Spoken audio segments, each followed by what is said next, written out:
if you're able to apply good venture capital to the types of solutions that it's a fit for and the businesses that it's a fit for, then you can actually start to drive change on the scale and the speed that we actually need it to be in this decade.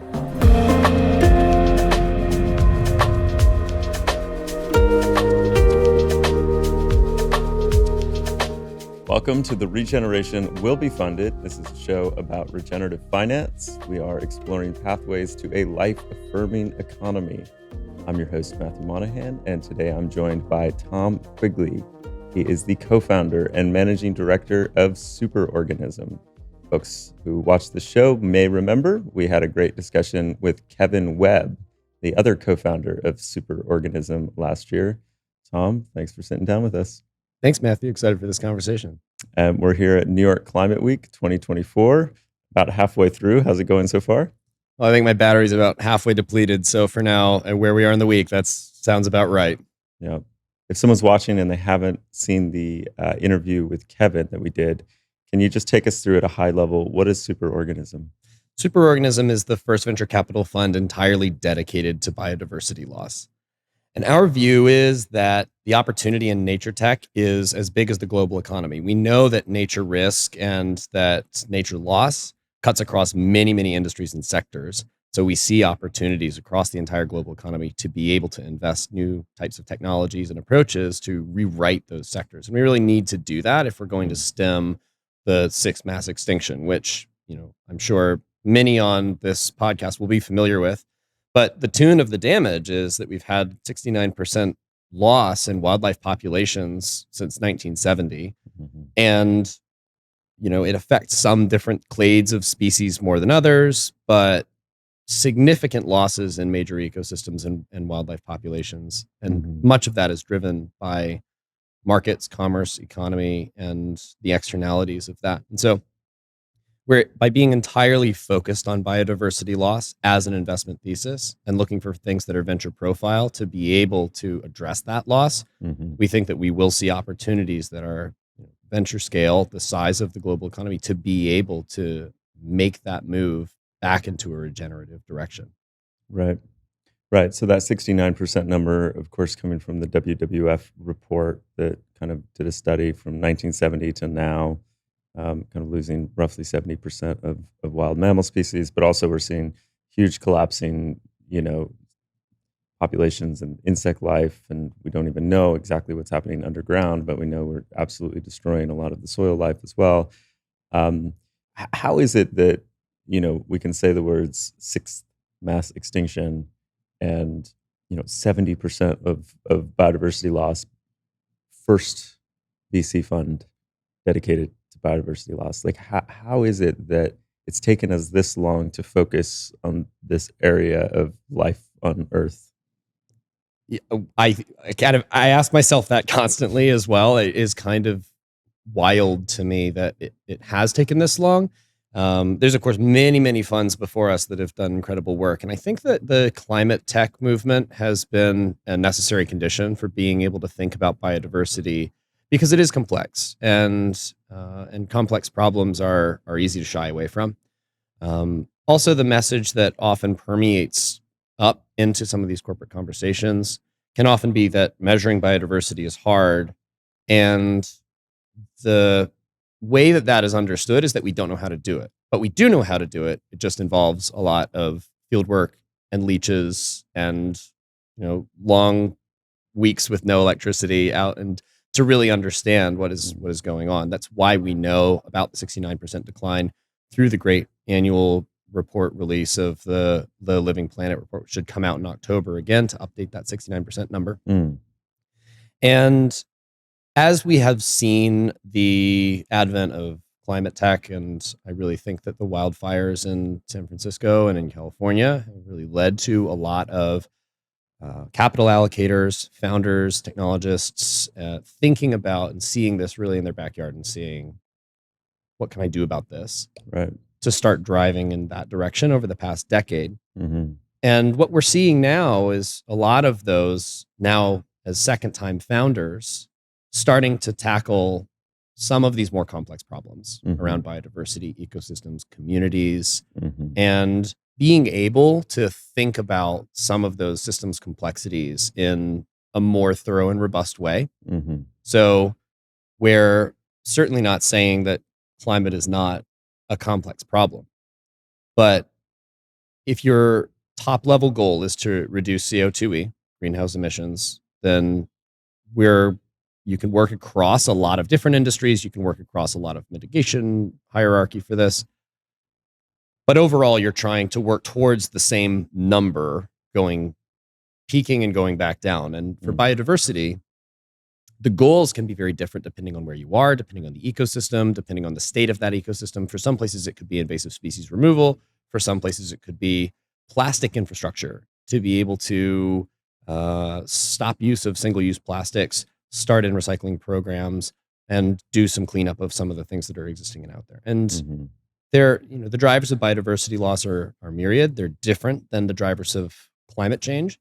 So by taking a driver's first approach for biodiversity loss, you see a whole set of different things. It's like those magic eye things where you have like a blue lens and a red lens. And when you swap it out, you just start to see a whole set of new or different opportunities, often that are overlooked by the things that climate tech always focuses on or often focuses on. Because you can't get to, for example, most invasive species just by going through carbon.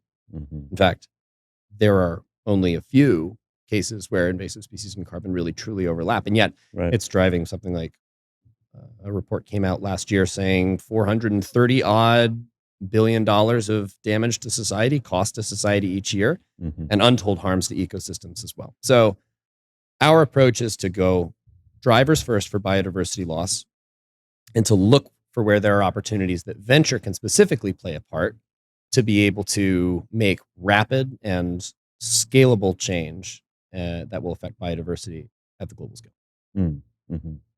So what you're kind of saying is that there's been a lot of focus on carbon climate change, and where you guys are really oriented is nature, biodiversity.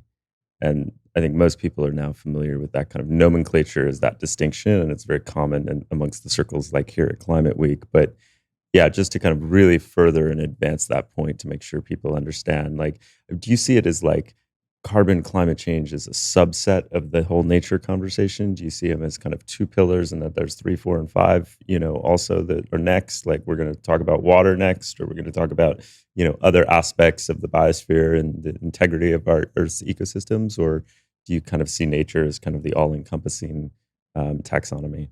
I've been asked before whether nature or biodiversity is actually a subset, sort of a bubble within the broader bubble of carbon and climate. And I think that there's actually an argument that you could say that climate is a bubble within nature. Right. And, climate regulation is a very key ecosystem service provided by nature. Nature can provide up to 30% of our Paris targets. But right now, the scales are just way out of whack. We've been putting up carbon and other greenhouse gases into the atmosphere for so long that we need to do more than just nature to be able to bring them back down. Right. I see climate and nature as the two ecosystem, kind of the two functions of the spacesuit that we fly around the sun in. And if you're in a spacesuit orbiting in the vacuum of space, you really need to take care of those critical functions. And so the focus on climate has been critical and continues to be critical.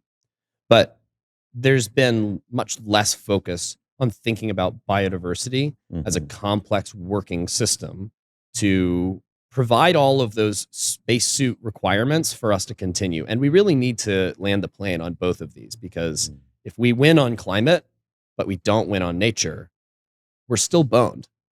And so if we're thinking about what, the total focus, it's far more than certainly a subset. I see them as a Venn diagram, two circles of equal size at least, with plenty of overlap, but plenty of things on either side that can work their own dedicated approach.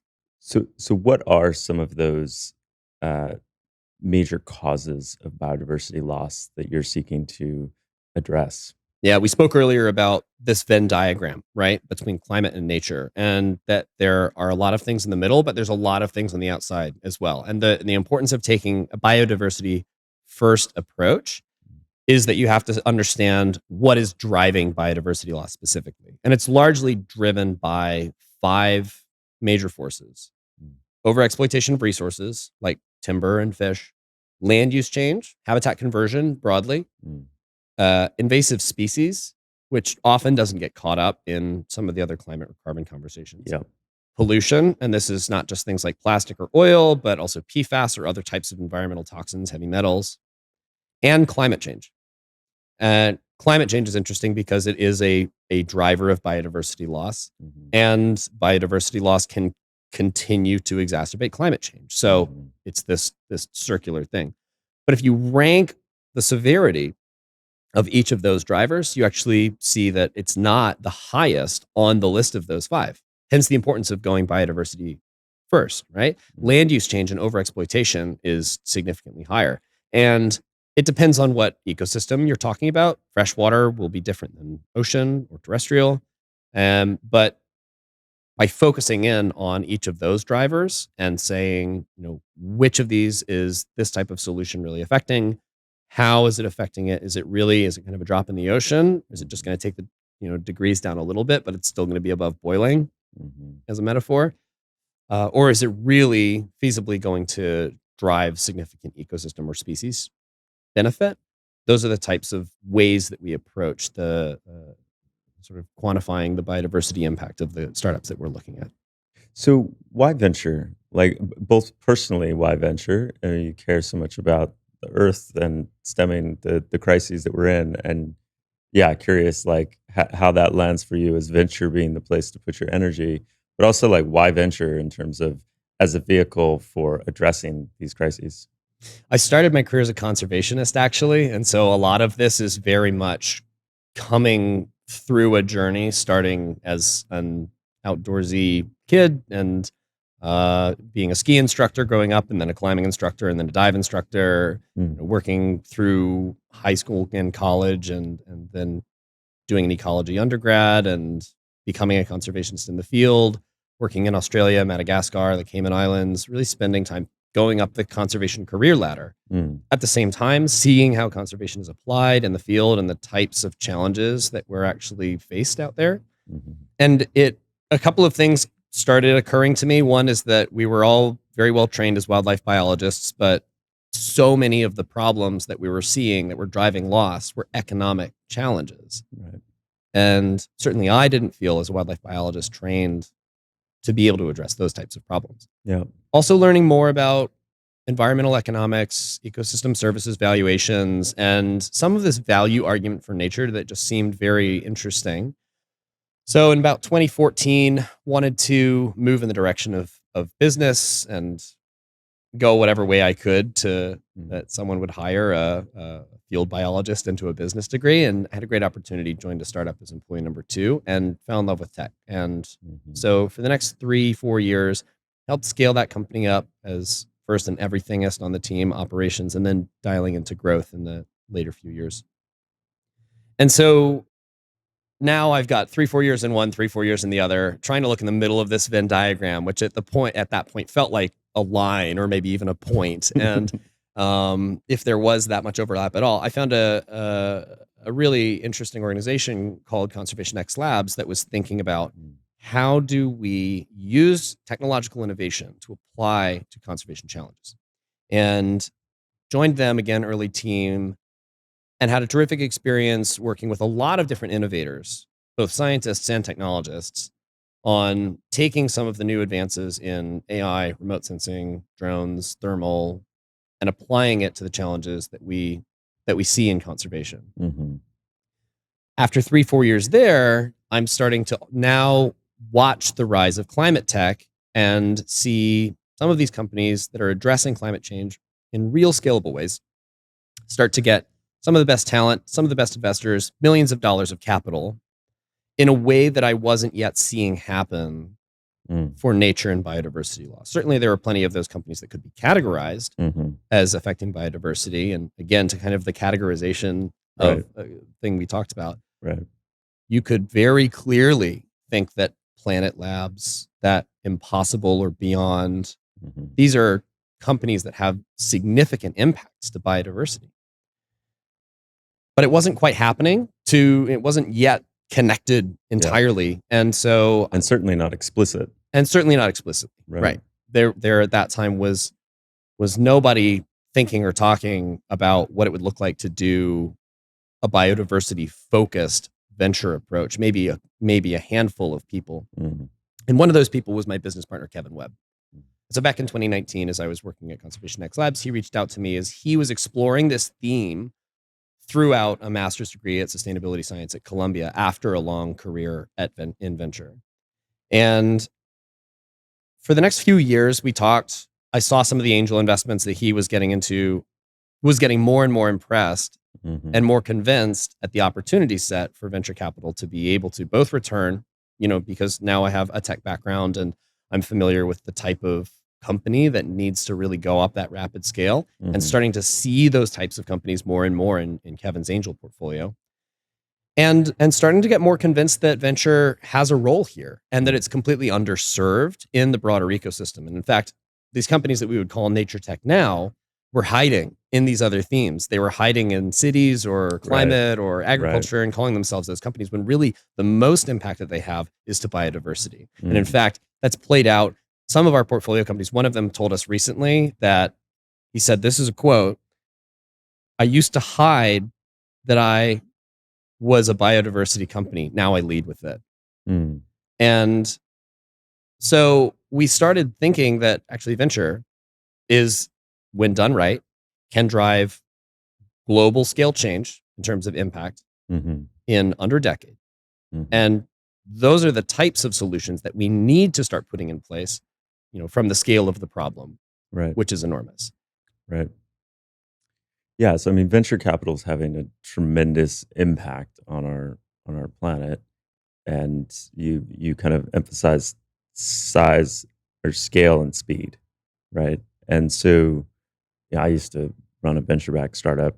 What we were able to bring forward in terms of capital in our Series A to invest in a team and a technology stack, and to kind of have a couple really supportive partners behind us who believed in us but took a huge leap of faith.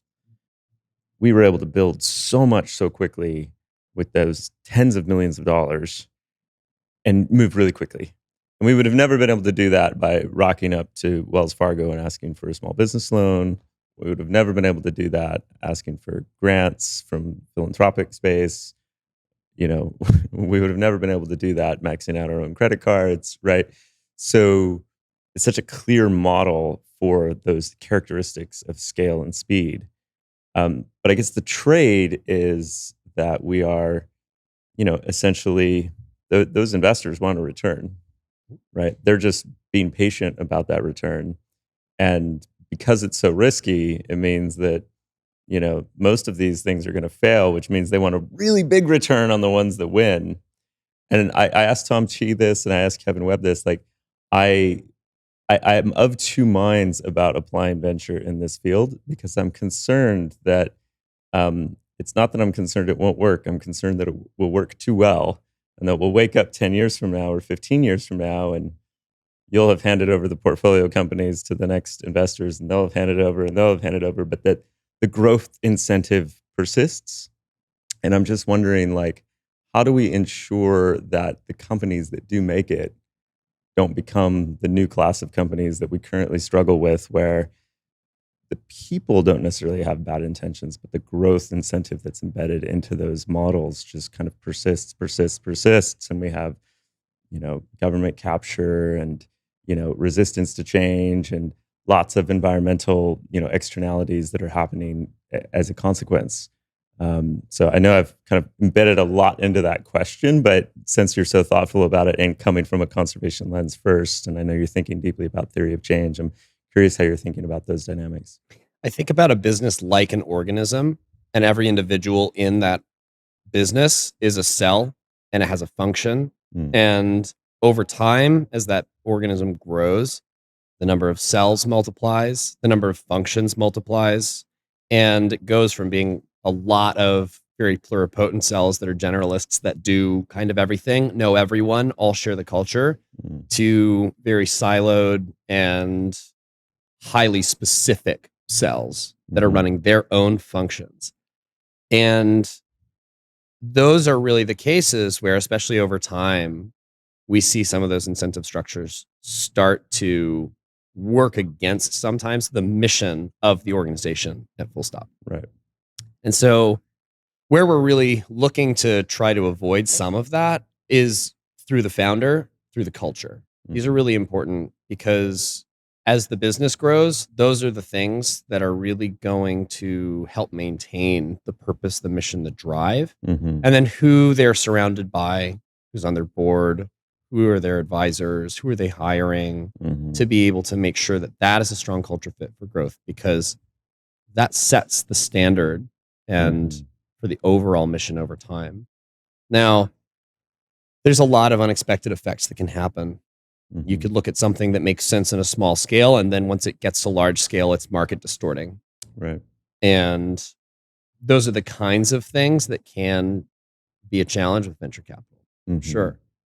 But when we invest in our founders, we really want to make sure that they're the kind of founder that isn't doing it for the capital. They're not doing it for the fame or the prestige. They're running through walls with the mission of the earth in mind.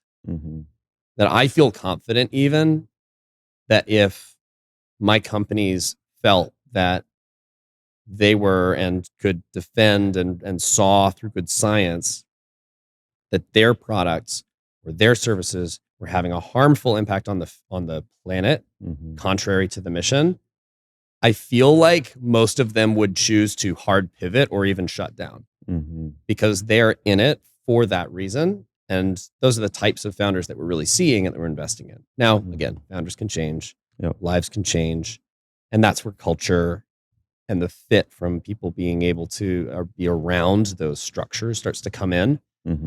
But overall, venture capital is a tool, and those types of companies are a very specific type of company that can be applied to the extinction crisis. And right now, we need all of the tools that we can get.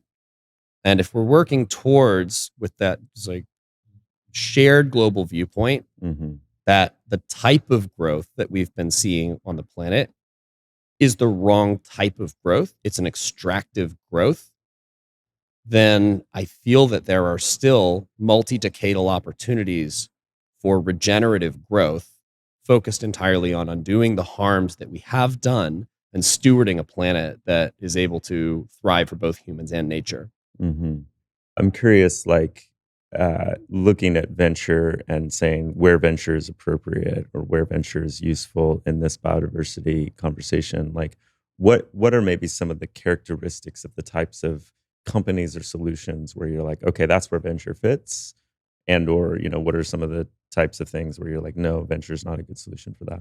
Let's talk about some of the constraints of venture capital, right? Because it's a very specific type of capital, a specific type of company.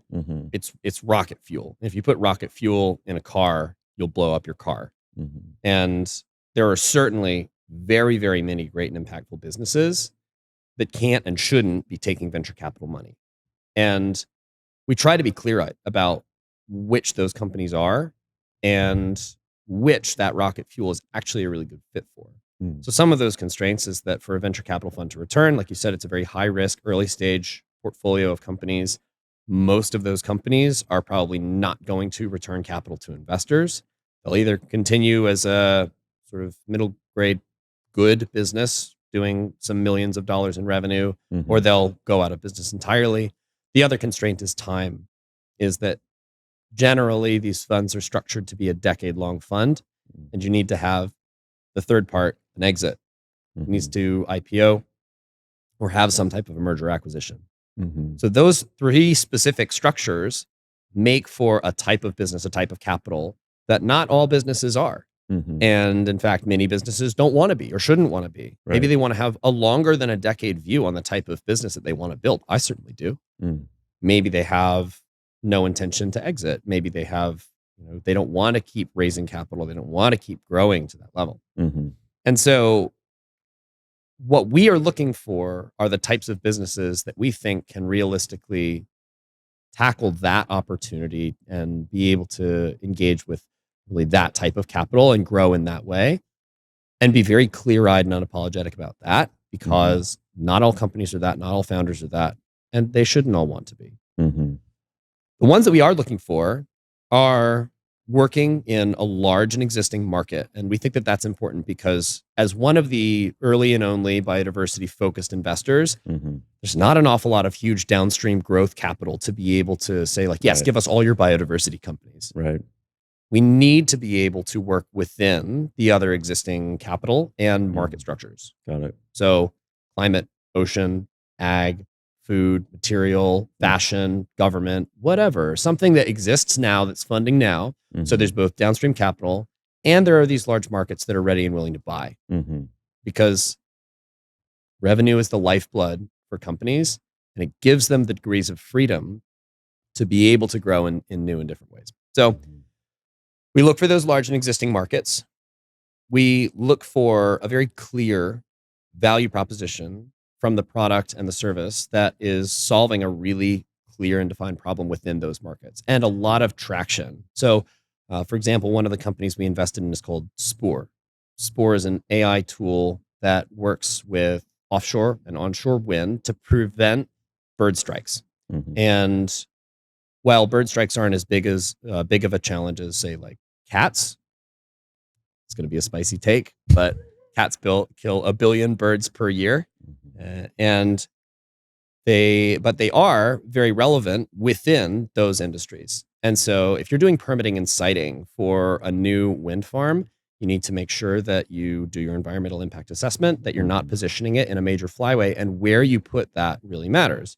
If you're able to shorten that time significantly, then you can, that's a problem worth billions of dollars to those industries. And it has a calculable climate cost as well by being able to get those renewables in the ground sooner. So Spore is a simple software tool that sits on top of any type of hardware camera that you can use to track from just a 2-dimensional image, the bird in 3 dimensions around the turbine, the species, the vector velocity, and be able to say, this is a better place than this. You can increase the tracking to 24 hours a day, 365 days a year. And that's a type of value that we see being pulled into existence by the industries themselves. Companies like Equinor, companies like Ørsted are very interested in this, and we see these early interest in partnerships already starting to form as the company grows. So it's almost like the pull is faster even than the push from the founders. And we said, talked about earlier, wanting to see those mission-aligned founders that are in it in the right way. We really like scientific founders and working with them to tackle their next hardest job of being an entrepreneur and founder. And that are in it for the right reason, mission-driven, and ready to build a team and a culture around that. Right. Because building a company that can get to $100 million a year revenue in under 10 years is extremely hard to do. Right. So it sounds like, cool innovation widgets to address the nature crisis is kind of a good starting place for where venture can fit, because you have to kind of bring the capital forward to invest in R&D and to kind of build the product. But then there's usually a lot of scalability and, profit margin afforded by you're kind of making something more efficient or making something new possible. And you're doing that within large incumbent industries or large incumbent aspects of the climate and biodiversity space, so that there's further capital down the stack. And you're looking for things that, market leaders grow quickly. I remember from the conversation with Kevin, you're looking to be first check-in or alongside the first check-in to these projects. You're taking a risk from nothing but maybe a slide deck or a starting team. Is that right? That's right. Yeah. We fund at pre-seed and seed. Check sizes generally $250,000 to $500,000. And we're trying to be, Kevin talked about this last time, the conservationist on the cap table. So for people who understand that their businesses have major impacts on biodiversity, bringing us on and being able to work with our network of people that are excited about biodiversity as well, not just conservationists, but also executives, technologists, other founders that have really scaled businesses before, that are excited about the mission of biodiversity and want to continue to give back with working with those businesses. That's what we bring to the table, as well as our own network and expertise. Yeah. And so for founders that have that biodiversity impacts, it's a really interesting strategy. It's a really interesting and appealing thing to bring onto their cap table. Yeah. You emphasize the importance of finding mission-driven founders and culture as kind of the way to ensure things that like mitigate against mission drift or, unintended consequences later. How do you kind of operationalize that or institutionalize that? Kind of, it's one thing to put our, values and statements on a wall and say we do this, but like, how do you actually make that real in practice? We try to spend a lot of time with our founders before investment and then after. We like to be on, texting basis with our founders. So even though we're not a lead check and we're generally not taking board seats, we have very close one-on-one relationships with all of our founders. And that's what we really like to see as we move forward with them. I would say with all of the founders, we have this type of relationship where we want them to be able to tell us the good stuff, but also the bad stuff. And we need to be there for them when they hit a big bump in the road, when a big contract falls through, or when they're just having trouble with another executive, a hire, maybe even a co-founder, and thinking about how to deal with that. So we're trying to be that close and to be able to, because sometimes advice is one thing, but the founder journey is extremely hard. Yeah. And just being able to be empathetic and human and talk to people and help them understand and just listen, that can be extremely valuable as well. So from an operational standpoint, after investment, we're spending as much time as we can with them. And prior to investment, we are on multiple calls. We're doing reference checks. We're spending time in person.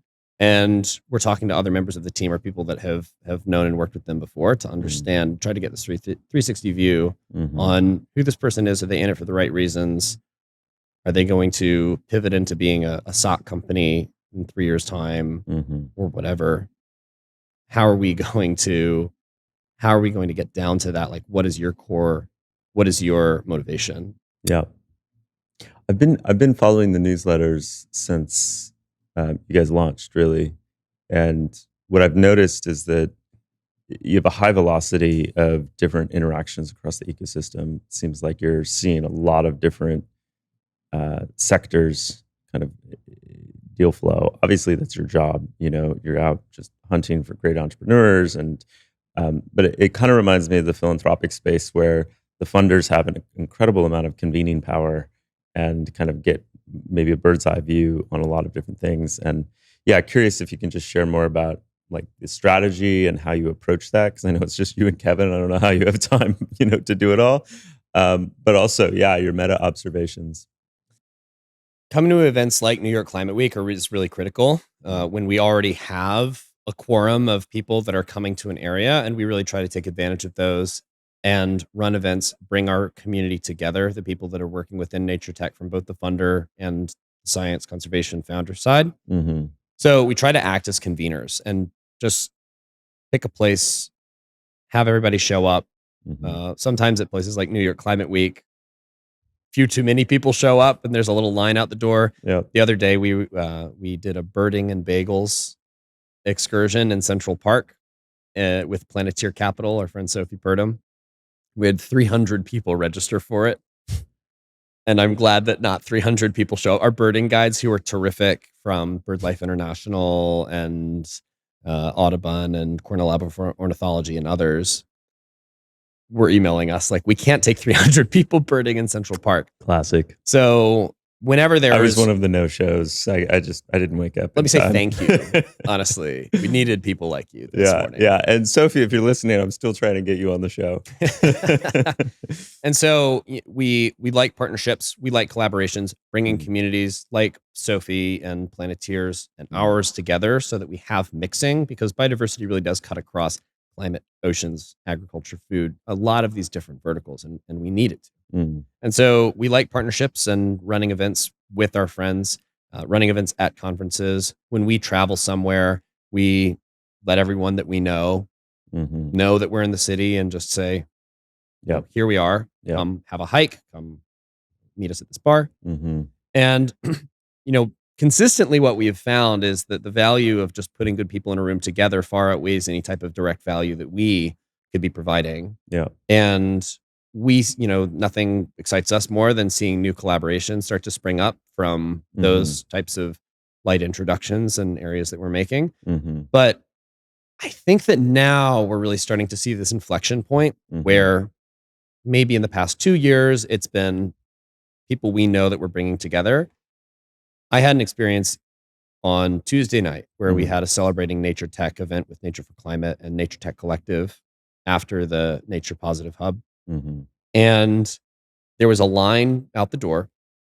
And when I went upstairs and looked, I think I knew 10% of the people in that room, maybe 20. And that is so exciting to me because it means there's organic growth. And it means there are people that are coming together from outside of my reach and Kevin's and these different communities, and that the number of founders and excitement about nature tech is growing in a really, really exciting way.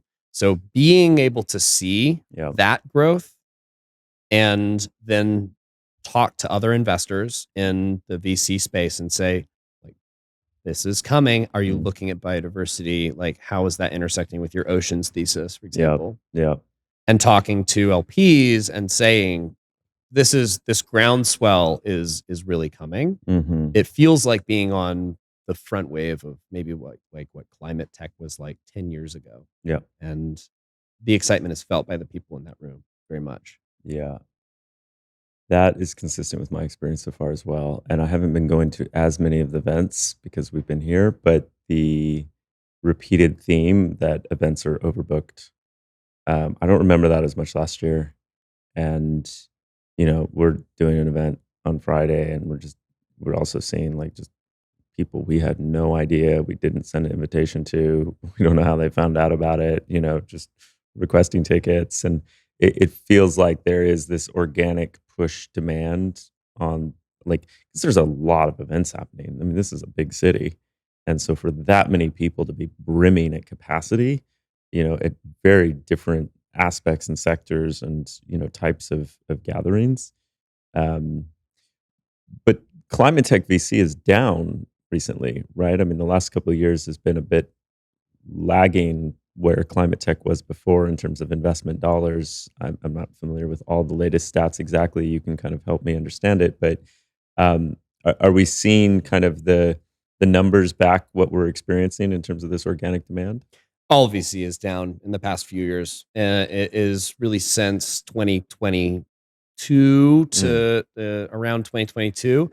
There was a significant drop-off in capital, both being allocated to venture capital funds and being closed by funds. So it's this kind of full upstream challenge of liquidity across a real number of both capital allocators. Now, there is capital to deploy. You look at the total amount of dry powder held by venture capital funds, and many of them are just sitting on it. And there is the feeling of volatility in the system. There's the feeling that we don't need to or feel confident in deploying right now unless you're an AI startup. And that did kind of come for climate tech. Earlier this year, CTVC published some data on year and quarterly investments, both in funds and in startups. And it started to track downwards after being resilient to that and lagging for about, I would say, 1.5 years. But it's kind of to be expected. And in fact, if you're looking at the some of those deployments versus all of VC, it's actually fairly resilient and didn't drop off the cliff like a lot of those other investments did. Right. So let it be clear, it's a hard time to raise capital right now. For founders, they're working really hard and they're talking with a lot of different funds. They're being told no a lot of times and talking with lots of angels, lots of family offices, but the opportunities are there and the founders are there. And I would encourage any capital allocator to think about the types of problems that, or risks or areas that some of the startups that they're seeing might have and think, is this the type of problem that could actually be solved by capital? it's this idea of, be fearful when others are greedy. This is Totally. actually a really, really good time to be deploying, certainly for our planet, but Hmm. the founders and that, like, the power of that movement that we're talking about in terms of the growth and the new talent coming into the space, Yeah. that's a really exciting thing. And so while there is this broad nervousness and kind of pullback, we Mm. should really actually be leaning in, and we should be deploying into this gap, because the problems are not stopping, Hmm. and the opportunities and the founders are here. Hmm. So you mentioned, unless you're an AI startup, what are the themes that are capturing your attention? And we've kind of still maintained this broad classification of biodiversity and nature. Like, what are some of the industries or specific types of verticals that you guys are focusing on? I think one of the things to remember is that a lot of these industries are extremely old. They're extremely backwards or archaic, and they have a lot of areas where innovation can still be applied for a lot of efficiencies. Now, some of them, of course, have just hyper optimized into, let's say, yield, right, for Mm. agriculture or timber. But there are a lot of other opportunities to provide resilience, to provide value. And Mhm. I think that we're starting to see a lot of those in different areas. So, some of the areas that I'm interested in, one is some of the compliance driven opportunities where we're seeing, in the EU in the past 12 months, Mm. we've seen things like the EU deforestation regulation, CSRD, the Corporate Mhm. Sustainability Reporting Directive, Mhm. the 20% restoration law. And those are not just isolated to Europe. They Right. extend, certainly look at the deforestation regulation that extends to many different commodities that touch many, many supply chains in different countries. Yeah. CSRD will have impact for something like 60,000 companies, many Mhm. of which are multinationals and international companies. Yeah. Sorry to interrupt you. We had a great conversation with Florence Van Dyke, who works at New Zealand Trade and Enterprise, and she was kind of helping us understand how those EU regulations are already affecting New Zealand small businesses in the supply chain. And so, the ripple effects are quite profound. That's right. Mm. And so there are opportunities all up and down that ripple effect. Mhm. There are opportunities to help businesses understand their biodiversity impacts, to manage and mitigate them, track them over time, to report them. Mhm. And those are for everything from small businesses to large multinational enterprises. I expect to see a lot of opportunities up and down that supply chain specifically. Mhm. Some of the kind of the first iterations of that we're seeing are some of these watershed like companies looking at how do you account for your biodiversity Right. impacts, largely in scope 3, Right. but how do you really get into understanding your supply chains, understanding where those Mm. land and nature impacts are. Yep. But it's also an extremely messy space because these rules are new, Yep. and even the way that they're being, asked to report on them is Mm. murky. And Mhm. so when it comes to what are the specific opportunities here, I think that we'll have to see over the next year the Mhm. types of different tools, structures. Is it working with consultants and providing them tools? Is it API tools to free up your data from existing databases? Mm. Where are the real clear opportunities there? Mhm. And as those start to clarify from that kind of murky water, that's Mhm. going to be a really exciting area to deploy into. Yep. As well, all up and down the supply chain, being able to measure, monitor, report, mitigate. Right. Uh, Mentioned AI, very excited about the application of AI for Mhm. nature. Mhm. As a tool, this is, nature is an extremely data rich Exactly. area, Yeah. right? So being able to use AI with nature and understand some of the real benefits, in earlier iterations, we've been using AI has been recently talked about and funded in exorbitant investment rounds. Yeah. But we've been using computer vision and machine learning Mm. for, 5, 6, 7 years for applications within conservation, doing things like fingerprinting of individual animals from the patterns on their backs and Mhm. trying to understand, growth of population or loss of population, or even tracking individual animals and applications of that and things like wildlife trafficking. Mm. But the opportunities to apply AI to nature and to, for example, some of the genetic tools in combination Mm. with AI that we're going to be able to start better understanding some of the opportunities to reverse declines. For example, in Central and South America, there's a chytrid fungus that is absolutely devastating to the amphibian populations there. Can we use AI with a set of broad genetic libraries to understand what are types of microbes or mechanisms that we can use to disrupt the chytrid fungus without deeply, having a deeper effect on those amphibian populations or other ecosystem populations? Can we start to replace the insecticides or pesticides that we've been using for decades now and have serious detrimental health effects, not just to nature, but to us? It was a recently published paper, which was so interesting. There's a fungus that causes something called white nose syndrome in bats. It can wipe out bat colonies. It is in North America largely, but devastating to those colonies. Bats play a large insecticide, biocontrol ecosystem service by their existing. And where they drop off, you see that farmers start to use more insecticide, something like 30% more insecticide, which in this study was directly correlated to something like a 7% increase in infant mortality. Wow. So you can start to really clearly see that there are these declines in the free services that nature provides, and a commensal increase in us having to use some of the very rough and bulky tools that we have at our disposal.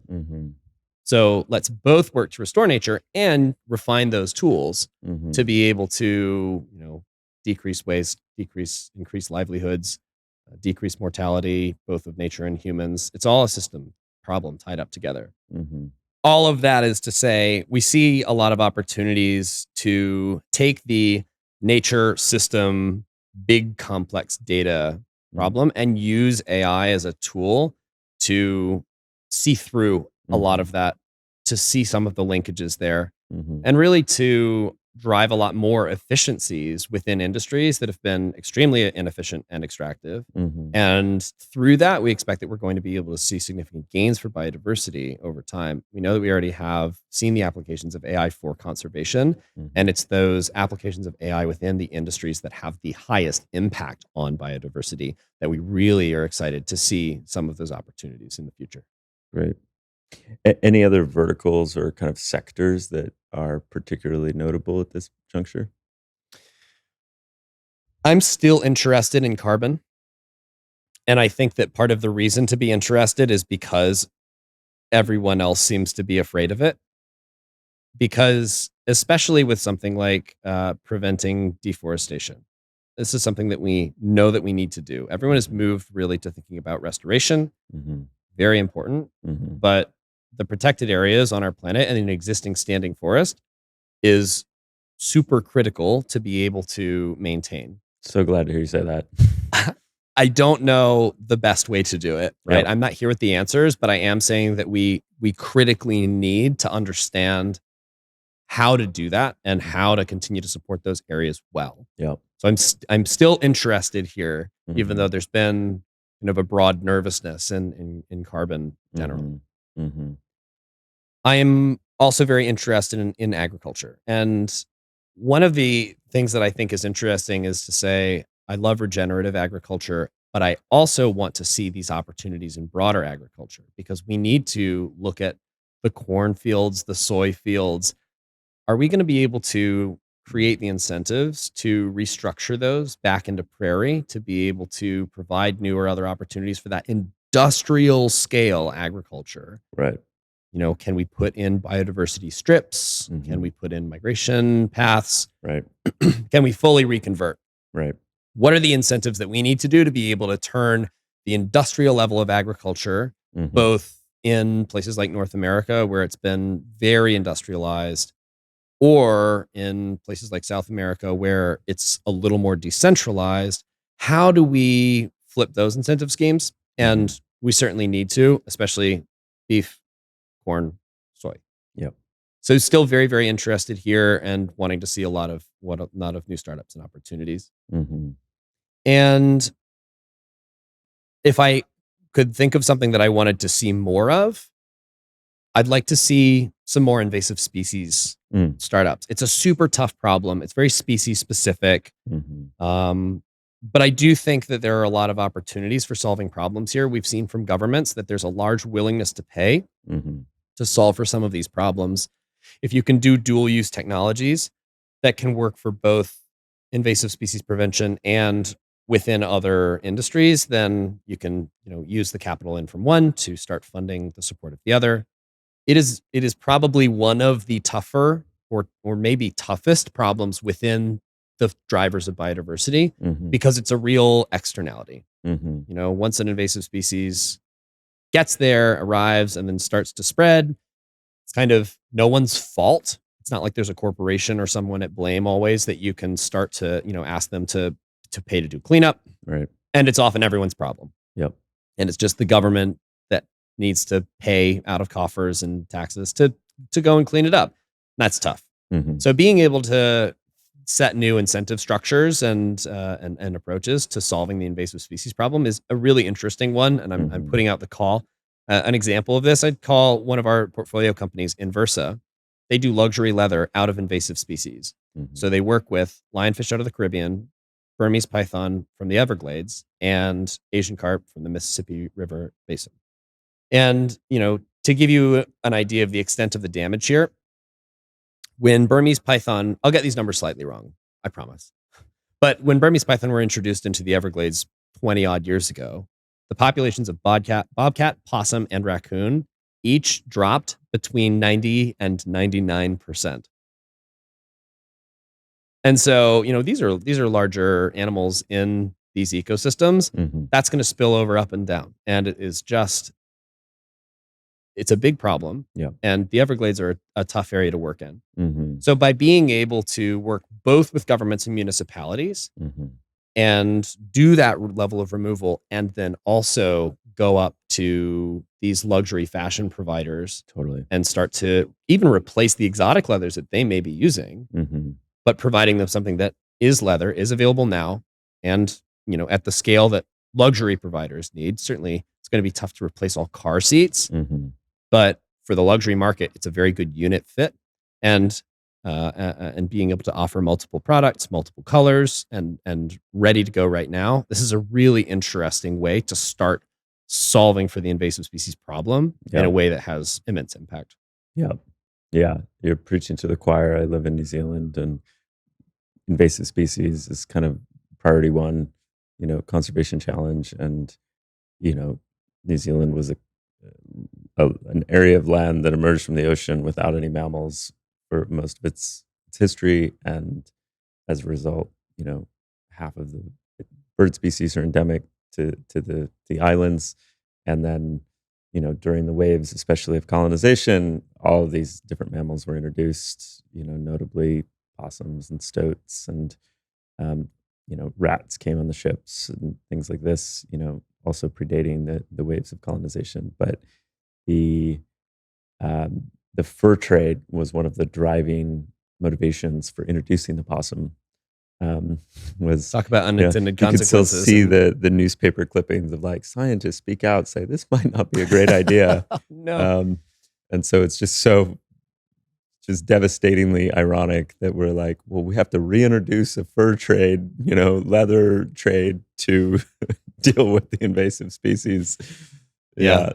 Are you familiar with the lighthouse keeper story and from New Zealand? There was someone who was a lighthouse keeper on a small island, and he had a cat, and every day the cat would bring a couple of little birds lined up outside the door, as cats do, outdoor cats. And he one day started looking in a book to see what the bird was, and couldn't find it in the book. So he boxed one up and he sent it out to a zoologist on the mainland, who, as soon as they got it, tried to call and immediately were like, that is extinct everywhere except on your island. Please put your cat indoors. Yeah. But the cat had actually wiped the entire population out. No.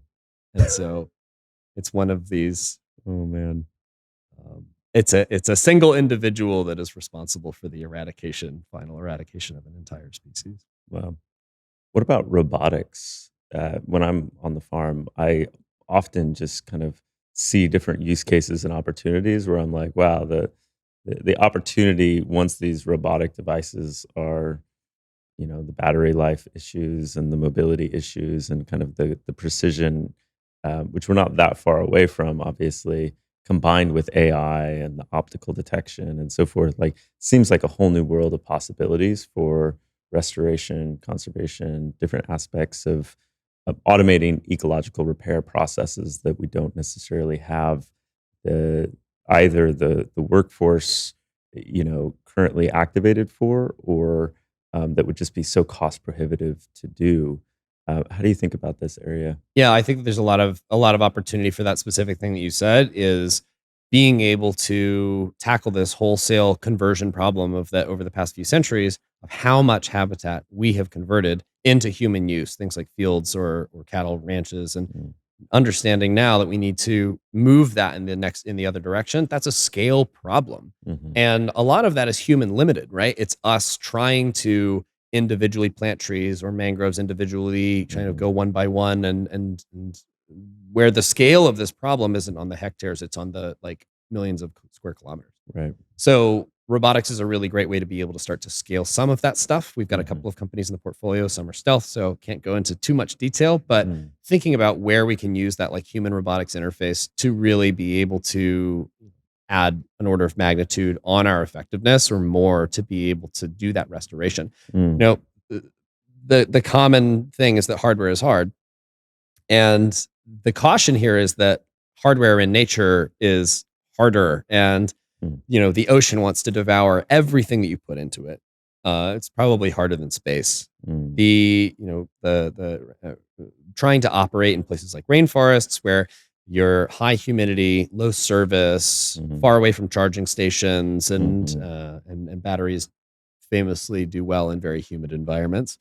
And so a lot of those challenges are in mm, really tough environments in ways that, doesn't it's not just an air yeah, conditioned warehouse somewhere. So right. all of these are the sort of the new set of even harder challenges that we get Mm, to work with. And but a lot of conservationists have been dealing with these problems for totally. time, and that's why there's so much value in taking the conservationists, particularly conservation technologists, that have really looked at appropriate use of some of these technologies before and try to Mhm, integrate them with some of these startups in early days so they can say, I see you've got it set up that way. Don't do that. yep. Right. Like we tried that and we blew up our whole first stack. So like, let's do it this way. Mm, While also being able to combine some of the new hunger and drive of some of these founders to say, hey, tech stacks evolved in the last decade, mm, especially for robotics. Costs have come down, sensor quality has gone up, and the ability now to build things that weren't possible or were prohibitively expensive a mhm, decade ago. It's mhm, a whole different world. So, yeah, really being able to combine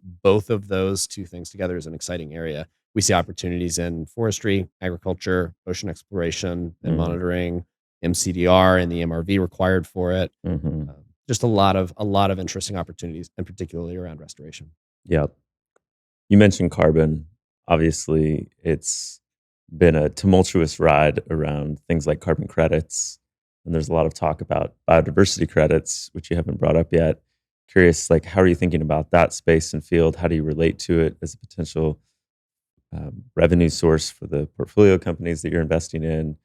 Yeah, any kind of master thesis on the biodiversity credit space or key observations? I think that the promise and the interest in biodiversity credits is that they'll be able to drive new sources of financing into a lot of this conservation work, which has historically been really radically underfunded. And if you go into conservation nonprofits, so much of that work is really around fundraising and spending Mm, half their time trying to win new grants or right. raising philanthropic funds or depending on the size of the organization. And it's all done on a shoestring budget, and there's so much more that needs to be done. So the Mm, promise of being able to drive new forms of capital in different ways into these important conservation efforts, it's not just biocredits. There's a lot of interesting and innovative mm, financial tools like bonds or debt for nature swaps or insurance, and these types of approaches mm, all kind of come down to the same promise. How do we funnel more unrestricted capital into conservation and the mm, preservation of some of these ecosystems? mhm, Biocredits are one of those ways. What I'm interested to see is the reason for buying. If we're really going to see biocredit scale, mm, there needs to be a strong and ongoing and growing demand from corporates or governments or individuals or even philanthropists Mm-hmm. to be able to really kickstart that flywheel where they start to have value and grow in value, that they start to have a very clear and agreed upon marketplace and mechanism of issuance and growth. Mm-hmm. Those are the types of things that I think will be really defining for biocredits as we start to see them grow in the next few years. Yeah. For our companies, what we're really looking for is working within a lot of these larger industries and markets, like we said, Mm-hmm.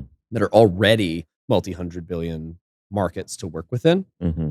And I also think that all of their approaches will be really relevant to as tools for companies that are doing project development for biocredits or the conservation groups that are being involved here, Mm-hmm. or some of their direct work will be relevant for biocredit issuance themselves. Mm-hmm. But we're seeing it as an add-on. We're seeing it as, for the companies that we look at, are generally things that they'll be able to start working with over time rather than pursuing directly right now, since the market is very early.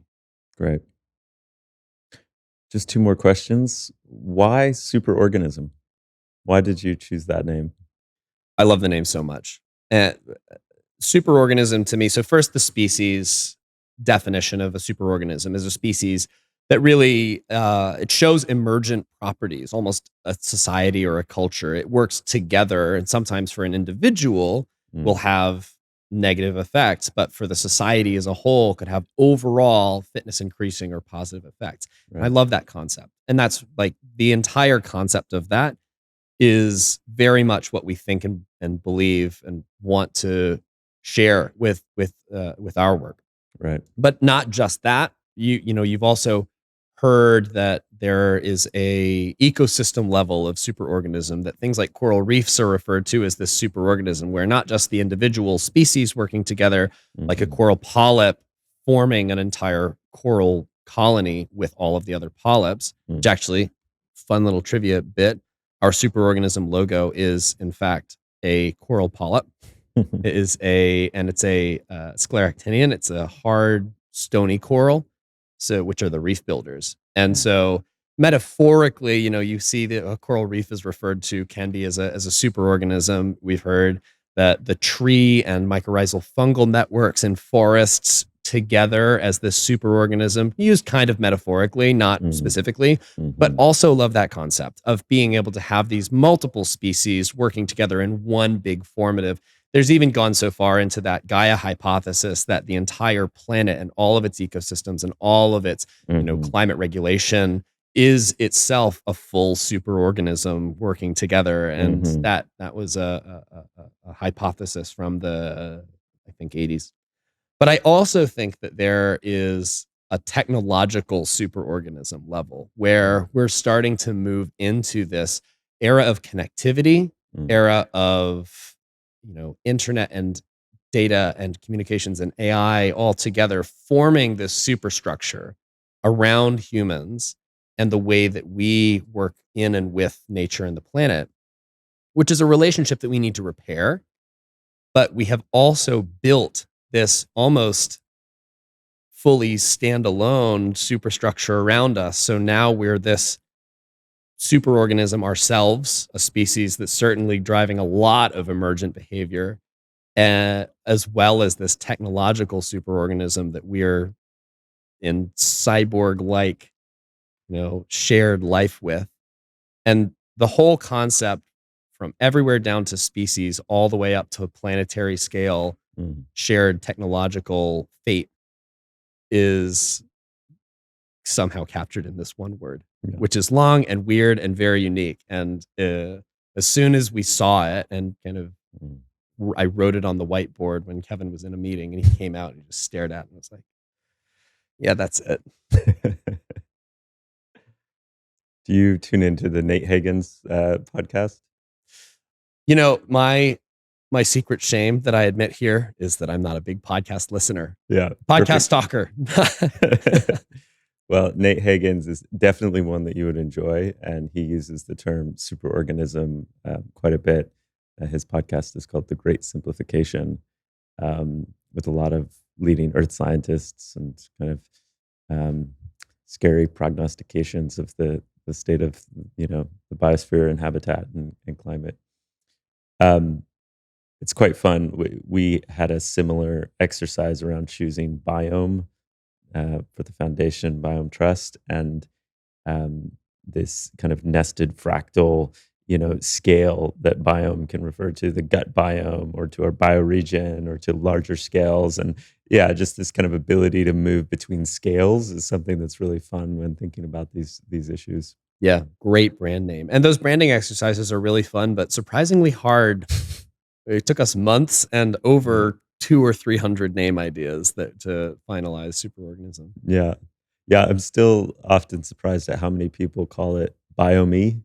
Yeah. Like the word is still finding its way into the nomenclature. Yeah, that's right. Well, we won't even talk about the misunderstandings of our name. Yeah. Superorganism must be an interesting one.